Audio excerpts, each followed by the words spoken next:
সম্মানিত ভাই এবং বোনেরা, আসসালামু আলাইকুম। আশা করি আপনারা সবাই ভালো আছেন। প্রতিদিনের মতো আজকে ব্রয়লার এবং সোনালী মুরগির বাচ্চার পাইকারি রেটটা আপনাদেরকে জানিয়ে দেব। তো অবশ্যই আপনারা কে কত টাকা পিস ব্রয়লার এবং সোনালী মুরগির বাচ্চাটা নিয়েছেন অবশ্যই আমাদেরকে কমেন্টের মাধ্যমে জানিয়ে দেবেন। তার কারণ বাচ্চাটা কিন্তু বিভিন্ন রেটে বিক্রি হচ্ছে, বিশেষ করে ব্রয়লার মুরগির বাচ্চা। আর ব্রয়লার মুরগির বাচ্চাটা নেওয়ার ক্ষেত্রে আমি আপনাদেরকে বলবো যে অবশ্যই আপনারা তিনটা বিষয় দেখবেন: বাচ্চার রেট, বাচ্চার ডেট, বাচ্চার গ্রেড। রেট দেখবেন এই জন্য যে প্যাকেটের গায়ে যে রেটটা দেওয়া আছে তার থেকেও কিন্তু কম দামে আপনারা বাচ্চাটা নিতে পারবেন যদি আপনারা নগদে বাচ্চাটা নেন। তারপরে দেখবেন ডেট দেখবেন এই জন্য যে আজকের বাচ্চা কালকে বিক্রি হচ্ছে, এরকম বাচ্চার দামটা কিন্তু সবসময় কম। তারপরে দেখবেন গ্রেড দেখবেন এই জন্য যে বি গ্রেড, সি গ্রেড বাচ্চার দাম সবসময় কম। আর সর্বোচ্চ চেষ্টা করবেন যে আনসুল বাচ্চাটা নেওয়ার জন্য, যদিও বাচ্চার দাম কম।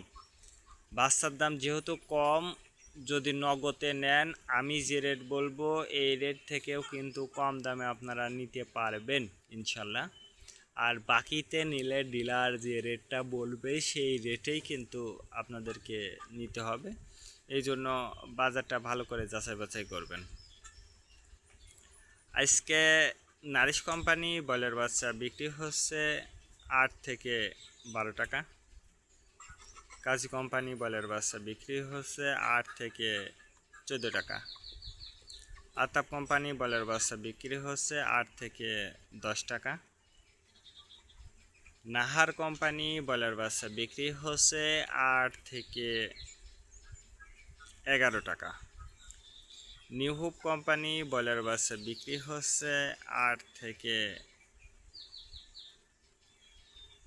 12 টাকা। A1 ব্রয়লার বাচ্চা বিক্রি হচ্ছে 8 থেকে 13 টাকা। প্রভিটা ব্রয়লার বাচ্চা বিক্রি হচ্ছে 8 থেকে 12 টাকা।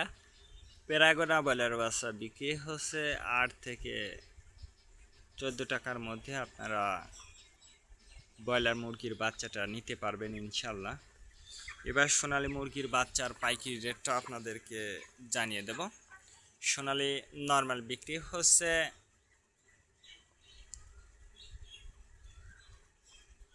12 টাকা, সোনালী ক্লাসিক 14, সোনালী হাইব্রিড 16, সোনালী সুপার হাইব্রিড 18 টাকার মধ্যে আপনারা সোনালী মুরগির বাচ্চাটা নিতে পারবেন ইনশাল্লাহ। সোনালী মুরগির বাচ্চাটা নেওয়ার ক্ষেত্রে লোকাল থেকে নেবেন, অনেক কম দামে নিতে পারবেন। আর মুরগির বাচ্চাটা নেওয়ার ক্ষেত্রে আমি আপনাদেরকে বলবো যে অবশ্যই আপনারা বোর্ডিং ব্যবস্থাটা কিন্তু ভালো করে করবেন, তাহলে দেখবেন যে আপনার মুরগির ওজনটা ভালো হবে ইনশাল্লাহ।